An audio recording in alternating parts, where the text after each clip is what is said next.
তাপদাহে পুড়ছে রাজধানী সহ সারা দেশ। গরমে নাভিশ্বাস উঠেছে জনজীবনে। সবচেয়ে বিপাকে রিকশা চালক, দিনমজুর ও খেটে খাওয়া মানুষ। আরও এক দফা হিট অ্যালার্ট জারি করতে পারে বলে জানান আবহাওয়াবিদরা।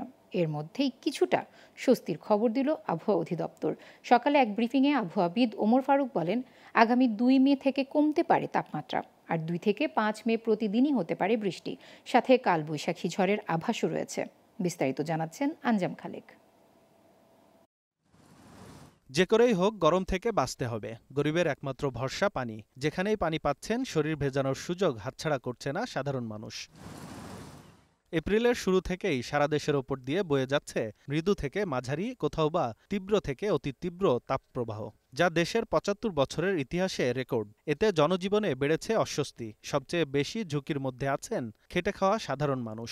বিরূপ প্রভাব পড়েছে তাদের দিনকার রোজগারে। প্রচুর গরম, বাসায় দেখা গেছে কারেন্ট থাকে, লোডশেডিং, খুব গরম, ভয়াবহ গরম। আমরা এই থাকতে পারতেছি না, হাত পাকা নিতে আসি, এটা চার্জার ফ্যান কিনতে আসি, কুলাইতে তো পারতাছি না। ছুটির দিন জরুরি প্রয়োজন ছাড়া ঘর থেকে বের হয়নি রাজধানীবাসী। সড়কে যানবাহন স্বাভাবিক দিনের তুলনায় অনেক কম। তবে আবহাওয়া অফিস কিছুটা সুখবর দিল। কর্মকর্তারা জানান, মে মাসের শুরু থেকে কমতে পারে সূর্যের চোখরাঙানি। মে মাসের শুরুতে অর্থাৎ 2 তারিখ থেকে সারা দেশেই তাপমাত্রা কমে গিয়ে সেটা কোথাও কোথাও 2-3 ডিগ্রি সেলসিয়াস পর্যন্ত কমে গিয়ে সহনীয় পর্যায়ে চলে আসার সম্ভাবনা রয়েছে।